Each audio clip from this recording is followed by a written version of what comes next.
आदाब शादाब अस्सलामु अलैकुम ख़ातिन व हज़रात। प्रोग्राम है आपकी शायरी और मैं हूँ मोहम्मद शादाब अब्बासी। नाज़रीन, आज हमारे पास स्टूडियो में मौजूद हैं एक ऐसे खूबसूरत शायर जिनका अंदाज़ बयां बहुत खूबसूरत है, बड़ी ही मुनफरिद शायरी है, बड़ी मुख्तलिफ है, मेन स्ट्रीम से हटके है और बहुत प्यारा अंदाज़ है इनका सुनाने का।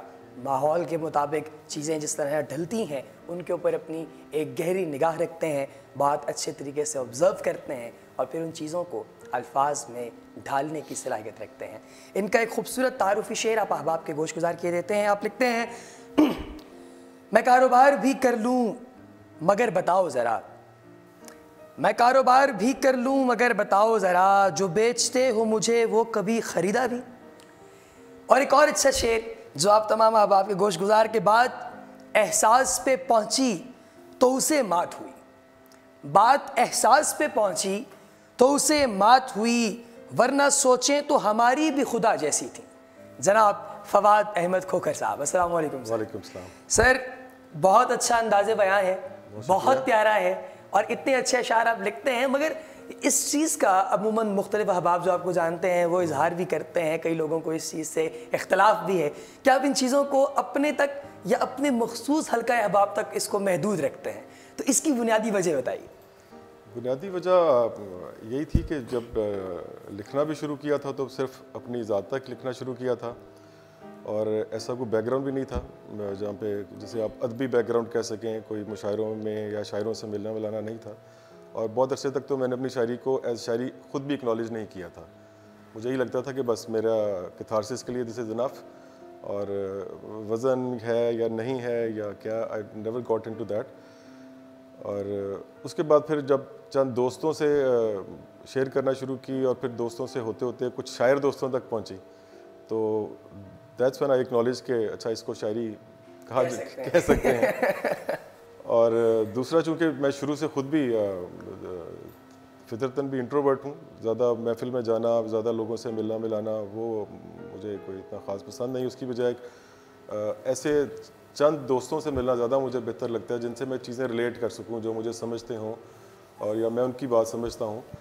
सर, तो कितना अहम है ये कि अगर आप किसी स्पेसिफिक टोन के ऊपर, किसी स्पेसिफिक पॉइंट पे या किसी स्पेसिफिक चीज़ पे लिखते हैं और ये सारी चीज़ें जो हैं ये आम बंदे को, आप जिस तरह आपने भी बात की, आप मुशायरे में सुनाते हैं तो लोग नहीं समझ पाते कि आखिर ये किस चीज़ को फ्रेम ऑफ रेफरेंस बना के बात की जा रही है। तो आपके जो दोस्त अहबाब हैं वो इस चीज़ को बखूबी जानते हैं, समझते हैं कि यार ये किस पर्सपेक्टिव में लिखा गया है। तो आप क्या समझते हैं कि किसी भी शायर के लिए जो वो लिखता है, जो वो तहरीर करता है अपने सर्कमस्टांसेस में, वो अपने दोस्तों को सुनाना ज़्यादा इफेक्टिव है या एक ऐसे मजमे को जो जानते ही?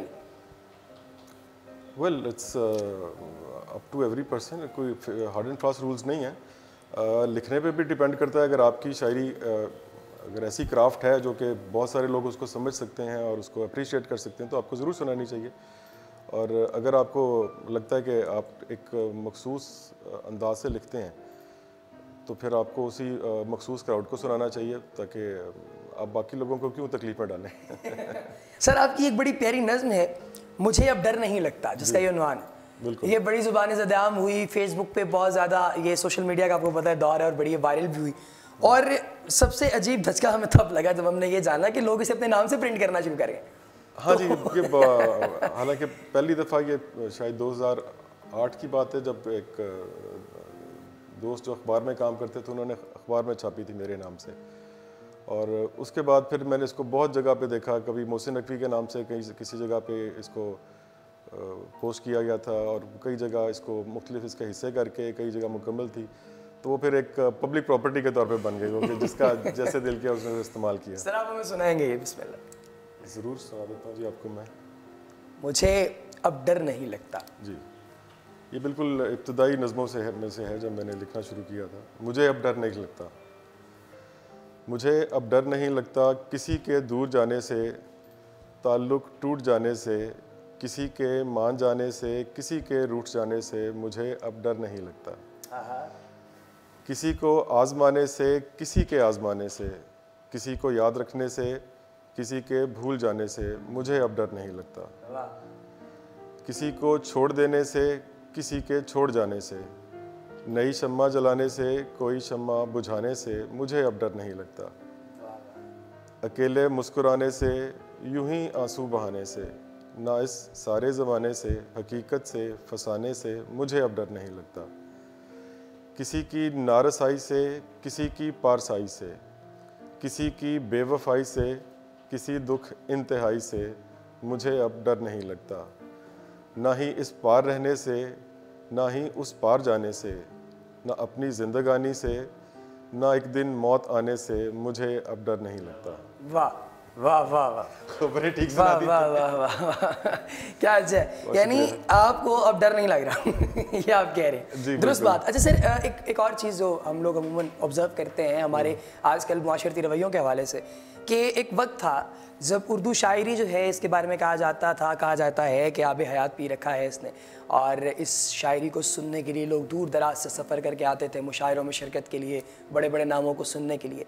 मगर ना तो अब वैसे नाम पैदा होते हैं, ना लोगों में वो तजस्सुस, लोगों में वो शौक़ रह गया है। इसकी बुनियादी वजह क्या समझते हैं आप? आई थिंक बुनियादी वजह तो एक तो लिखने की क्वालिटी है, और दूसरा लोगों के टेम्परामेंट की बात भी है कि आप जो आम कॉमन वीडियोस भी लोग अब शेयर करते हैं, उसको जितनी मुख्तसर होगी उतनी ज़्यादा उसको हिट्स मिलती हैं, उतना ज़्यादा लोग उसको देखना पसंद करते हैं। अगर आपको कोई अच्छी शायरी भी अगर 5 मिनट का क्लिप का ड्यूरेशन हो तो आप नहीं खोलना ही पसंद नहीं करते, उसके मुकाबले में शायद मिनट या 2 मिनट की बात हो तो लोगों के टेम्परामेंट के मुताबिक लिखा जाए तो मेरा ख्याल है लोग लिख लेंगे। लेकिन हम चूँकि अभी तक उतनी रैपिडली चेंज नहीं हो सके हमारा माइंडसेट, जितनी तेज़ी से हमारे हालात बदलें, इसलिए वो गैप है। हम हालात के मुताबिक भी इर्तिकाई बज़ाहिर तो यही लगता है है भी ऐसे ही गालिबन। अच्छा सर, गज़ल जो है उसकी जानिब बढ़ते हैं। हमारे प्रोग्राम का फॉर्मेट है कलाम शायर व ज़ुबान शायर। बड़ा प्यारा आपका शेर है, मतलब मैं इसका अपने नाज़रीन के लिए पेश करता चलूँ। आप लिखते हैं, ज़ात को शहरे ज़ात में रखना पड़ता है, ज़ात को शहरे ज़ात में रखना पड़ता है, आशिक को औकात में रखना पड़ता है। जी, ये गज़ल सर अगर आप हमारे सामईन के लिए, हमारे नाज़रीन के लिए पेश करें। ज़ात को शहरे ज़ात में रखना पड़ता है, ज़ात को शहरे ज़ात में रखना पड़ता है, आशिक को औकात में रखना पड़ता है। क्या बात। बारिश से डरता है सहरा का पंछी, बारिश से डरता है सहरा का पंछी, बारिश से डरता है सहरा का पंछी, सो पिंजरा बरसात में रखना पड़ता है। सो पिंजरा, सर क्या अच्छा शेर है मुकर्रर, वाह वाह वाह वाह। बारिश से डरता है सहरा का पंछी, आहा, सो पिंजरा बरसात में रखना पड़ता है। वाह वाह वाह। चुंधियाँ नहीं पड़ती हैं आंखें अंधे की, चुंधियाँ नहीं पड़ती हैं आंखें अंधे की, और सूरज को रात में रखना पड़ता है। बहुत अच्छे, और सूरज को रात में रखना पड़ता है। जब तक सजदा कर नहीं लेता मिट्टी को, जब तक सजदा कर नहीं लेता मिट्टी को, जब तक सजदा कर नहीं लेता मिट्टी को, आदम को जन्नात में रखना पड़ता है। वाह वाह वाह। बूढ़े पेड़ों की रखवाली की खातिर, वाह वाह। बूढ़े पेड़ों की रखवाली की खातिर, शहरी को देहात में रखना पड़ता है। वाह वाह वाह वाह वाह सर, वाह, दोबारा सुनाइए। बूढ़े पेड़ों की रखवाली की खातिर, हाँ, शहरी को देहात में रखना पड़ता है। शहरी को देहात में रखना पड़ता है।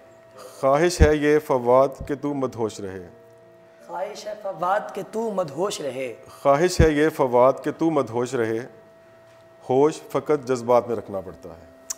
होश फ़कत जज्बात में रखना पड़ता है। क्या अच्छा है, वाह वाह वाह वाह, क्या उम्दा है, बहुत अच्छे बहुत अच्छे। सर ये बताइए कि अगर किसी हवाले से कोई आपसे ये सवाल करता है कि आप किस कंडीशन में शायरी करते हैं, या आपको कोई मखसूस एम्बियंस चाहिए, या कोई ऐसा माहौल चाहिए जिसमें तख्लीकी अमल जारी हो, जिसमें आप तख्लीक कर सकें, या ये गालिब की तरह आते हैं गैब से ये मज़ामी ख्याल? नहीं, गैब से तो खैर मैं उसको नहीं इस चीज़ पे बिलीव करता। कोई ट्रिगरिंग फैक्टर होता है, कोई चीज़ ट्रिगर करती है आपको अचानक, कोई ख्याल आपको अच्छा लगता है और अछूता लगता है, जिसकी बिना पे एक आधा मिसरा आपके जहन में आता है, और फिर उसके बाद कोई ख़ास माहौल नहीं चाहिए होता। अक्सर व बेशतर मैंने जो गज़लें लिखी हैं वो ड्राइविंग करते करते ही रोक के गाड़ी लिखी हैं। अच्छा, दरमियान में शेर आ गया तो आपने लिख लिया, दफ्तर में बैठे हुए हैं, आपके पास विजिटर्स भी हैं, दरमियान में फिर आपको कोई आधा मिसरा आ गया, आपने वो भी लिख लिया। सो कोई ख़ास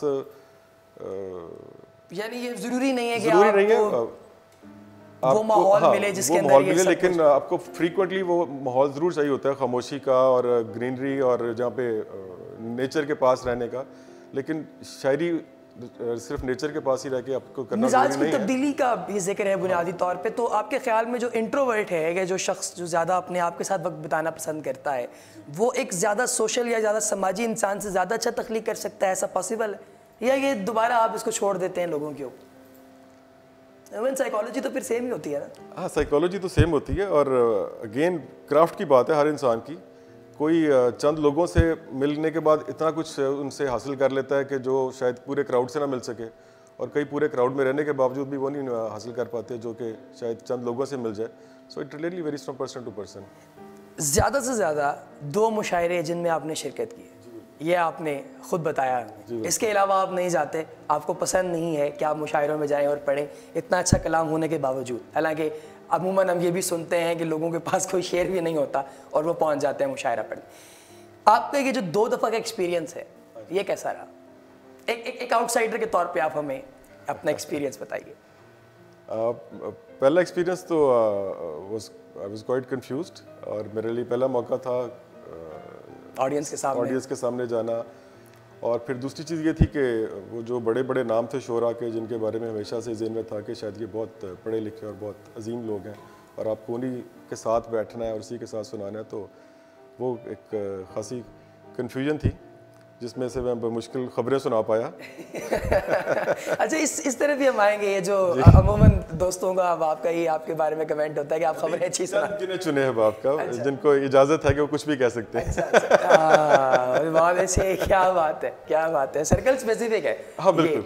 अच्छा, तो सर ये बताइए कि ये जो मतलब आपने कहा कि बड़े आप के साथ बैठना और उठना, कभी मायूसी भी हुई कि आपने किसी शख्स के बारे में सोचा हो कि शायद ये बहुत बड़ा शख्स है, या ये ज़हनी तौर पे अपनी मतलब अपने शऊर के तौर पे आपको लगे कि ये काफ़ी उम्दा शख्स होगा, लेकिन उसने आपको डिसअपॉइंट किया हो? हाँ, मायूसी मैं उसको इस हवाले से कहता हूँ कि मुझे मायूसी अपने आप से हुई कि जो मैंने उनके बारे में इम्प्रेशंस या परसेप्शंस बना रखी थी कि वो भी बिल्कुल आम से इंसान है, जैसे कोई दफ्तर में काम करने वाला कोई आपका मुलाजिम हो सकता है, कोई चौकीदार हो सकता है, कोई पीएन हो सकता है, कोई मैनेजर हो सकता है, इसी तरह से कोई शायर भी हो सकता है। तो उसका एक अजीम इंसान होना ज़रूरी नहीं है। उस लेवल पे आके वो उसी तरह की हरकत कर रहे होते हैं जैसे यहाँ पे आमतौर पे लोग क्यू में लग के करते हैं। सिलेक्ट करना पड़े आपको। हाँ जी, बड़ा फनकार या बड़ा शख्स, आपके नज़दीक क्या ज़्यादा प्यार है? मेरे ख्याल में तो बड़ा इंसान होना बहुत मुश्किल काम है। फनकारी तो दिखाई जा सकती है, फनकारी दिखाई जा सकती है, और सिलेक्शन भी अगर आपको करनी पड़े तो आप बड़े फनकार की बजाय बड़े इंसान की करें। अगर चॉइस अवेलेबल होगी तो बेहतर तो बड़ा इंसान को ही होगा। ऐसा ज़रूर होगा, बिल्कुल दुरुस्त हो गया। अच्छा सर, अब हम चलते हैं अपने, चूँकि प्रोग्राम का फॉर्मेट आपसे हमने पहले भी तस्करा किया, मौत को इंतहा समझते हैं जो बदन को खुदा समझते हैं। सर ये गज़ल आप हमारे आपके लिए पेश कीजिए। क्या खूबसूरत मतला, तो बड़ा प्यारा है नाज़रीन, यकीनन गज़ल भी इंशाअल्लाह अज़ीज़ बड़ी मददगार होगी। मैं भी पहली दफ़ा पसंद आएगी। मौत को इंतहा समझते हैं, मौत को इंतहा समझते हैं जो बदन को खुदा समझते हैं। कितना अच्छा है ये मेरे हक़ में, कितना अच्छा है ये मेरे हक़ में, लोग मुझको बुरा समझते हैं। वाह वाह वाह वाह, हमने मर के हयात पाई है, हमने मर के हयात पाई है, क्या अच्छा मिसरा है। सो इसे बेवफा समझते हैं। वाह वाह वाह वाह वाह। इश्क कहते हैं गालिबन जिसको, इश्क कहते हैं गालिबन जिसको, इश्क कहते हैं गालिबन जिसको, हम उसे इश्तिहा समझते हैं। जिनको पहला नज़र नहीं आता, जिनको पहला नज़र नहीं आता, वो मुझे दूसरा समझते हैं। सर क्या अच्छा शेर है, वाह वाह वाह वाह, दोबारा सुनिए। जिनको पहला नज़र नहीं आता, वाह वाह, वो मुझे दूसरा समझते हैं। क्या अच्छा है। सांस लेती है कायनात इसमें, सांस लेती है कायनात इसमें, आप जिसको खला समझते हैं। वाह, सांस लेती है कायनात इसमें, आप जिसको खला आप समझते जिसको हैं। खला समझते हैं। सर क्या अच्छा साइंटिफिक शेर। काट लेता है खुद वो अपने पर, काट लेता है खुद वो अपने पर, काट लेता है खुद वो अपने पर, सब जिसे पारसा समझते हैं। सब जिसे पारसा समझते ये है इनके अमल का रद्द अमल, हैं। ये है इनके अमल का रद्द अमल, ये है इनके अमल का रद्द अमल, और वो हादसा समझते हैं। क्या अच्छा है। वाह वाह वाह वाह वाह वाह वाह वाह। बहुत शुक्रिया। ये है उनके अमल का रद्द अमल, और वो हादसा समझते हैं। आग जिनको जला चुकी हो फवाद, आग जिनको जला चुकी हो फवाद, कब दिए का कहा समझते हैं। कब दिए का कहा समझते हैं, क्या बात सर। चूँकि आपने खुद ये फरमाया कि अमूमन ऐसा होता है कि हम लोग ऐसे लोगों से, जिन लोगों से हम लोगों को मोहब्बत होती है, प्यार होता है, अकीदत होती है, हम अपने जहन में बड़ी परसेप्शंस बना लेते हैं, लेकिन जब मिलते हैं तो बड़ा अजीब व गरीब सा मामला उनके साथ हमारा जो है वो पेश आता है। ये कहा जाता है अमूमन कि एक शायर और एक कारी के दरमियान एक किताब का फासला होना ज़रूरी है। आपके नज़दीक ये बात किस हद तक दुरुस्त? एक किताब का फासला मैं आपकी बात को समझा नहीं। एक कारी हाँ जी। और एक लिखारी के दरमियान जी किताब का फासला होना ज़रूरी। बहरहाल फासला होगा तो एक कारी और एक लिखारी होगा, और अगर नहीं होगा तो फिर या दोनों कारी हैं या दोनों लिखारी सही है सर, ये घूम के जवाब आया है इसका। खैर सर, एक आखिरी सवाल आपसे हम करेंगे, वो ये कि जिस तरीके से तब्दीली आ रही है, लोग वो इवॉल्व हो रहे हैं, नए ख्यालात, नए मज़ामीन बांधे जा रहे हैं शायरी के अंदर, तो ये जितना एवोल्यूशन का प्रोसेस है, इसको आप किस नज़र से देखते हैं? अच्छा, मैं तो वैसे इसको एवोल्यूशन के तौर पे नहीं देखता। हम वही जुगाली करते जा रहे हैं मुख्तलिफ अंदाज में, कोई नया ख्याल नहीं आया और कोई नई तब्दीली भी नहीं आई, और ना ही आपकी माशरती हालत से इस चीज़ का पता चलता है कि हम पहले से बेहतर माशरा बनने की तरफ जा रहे हैं। हम तो दिन ब दिन ख़राब हो रहे हैं। सो मेरा नहीं ख्याल कि हम कोई इवॉल्व कर रहे हैं, डिवॉल्व कर रहे हैं। अभी तो हम ढलान की तरफ सफ़र जारी है तो क्या मतलब किस तरीके से इसको बेहतर बनाया जा सकता है? कोई ऐसा सोल्यूशन जो आपके जहन में हो? सोल्यूशन इस पर सिर्फ ये कि हर बंदा अपनी ज़ात पे फोकस करे, बिकॉज अपनी ज़ात तक ही आप बेहतर कर सकते हैं। दूसरे का तो ना आपकी जिम्मेदारी है, ना आपके पास ठेका है, और ना ही आप कर सकते हैं। ये आपकी गलत फहमी है। अपने शुरा किराम जो हमारे प्रोग्राम में आते हैं उनसे सवाल करते हैं कि आप नए लिखने वालों को क्या पैगाम देंगे, लेकिन आपसे हम ये सवाल करेंगे कि आप सुनने वालों को क्या पैगाम देना चाहते हैं कि वो किस मयार की शायरी को सुने और उस पर दाद दें, हर चीज़ पे दाद ना दें। दाद तो अगर कोई सुनाने के लिए बैठा तो उसको ज़रूर देनी चाहिए, उसका हक नहीं मारना चाहिए अगर कोई दाद लेने के लिए आया हुआ है। काबिल होना हो। जब आप उस तरह के माहौल में बैठते हैं या मुशायरा करते हैं तो फिर वहाँ पे आपको एक इंटरेक्शन दरकार होता है, और वहाँ पे नए लोग भी हैं, कमज़ोर शेर भी है, कमज़ोर शायर भी है, तो उधर उसको दाद ना देना उसके साथ बहुत ज़्यादती होगी। उनको मैं ये ज़रूर कहूँगा कि उन्हें किताबें ज़रूर ख़रीदनी चाहिए शायरी की, और अगर उन्हें वाकई शायरी से मोहब्बत है या शायरी को प्रमोट करना चाहते हैं तो फिर उनको शायरों की किताब लेनी चाहिए जिसे वो आराम से बैठ के सुकून से पढ़ सकें। सिर्फ चंद घिसे पिटी गज़लें ना सुनती रहें, क्योंकि आमतौर पे बेशतर शोरा सिवाय मखसूस गज़लों की और कोई गज़ल कभी भी नहीं सुनाते, बल्कि कुछ ऐसे भी हैं जो 20 साल से एक ही गज़ल सुनाते हैं, हमको भी याद हो चुकी होती। तो वो उनकी शायद शायराना या मुशायराना मजबूरी है। तो अगर कारी के एंगल से आप चाहेंगे मशवरा, तो मैं तो ये कहूँगा कि किताब ख़रीदें, क्योंकि एक दफ़ा मुझे इत्तेफाक हुआ एक बड़ी मशहूर दुकान पर जाने का किताबों की, और उनसे मैंने पूछा कि जो नए शायरों की किताबें हैं वो उनसे आप क्या सलूक करते हैं, वो कैसे वो आपके पास किताबें रखते हैं। तो उन्होंने एक बड़ी सी बास्केट की तरफ इशारा किया कि यहाँ फेंक जाते हैं, किसी का दिल करे तो ख़रीद लेता है, वरना हमने कभी इसको रैक में रखने की भी जहमत नहीं की।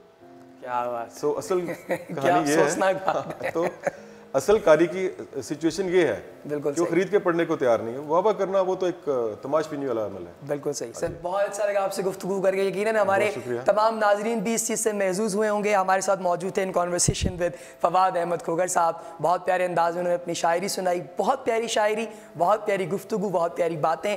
प्रोग्राम से मुताल्लिक अपनी कीमती राय से आगाज़ ज़रूर कीजिएगा। आप सबकी समात व नज़ारे का बहुत शुक्रिया। अस्सलाम वालेकुम।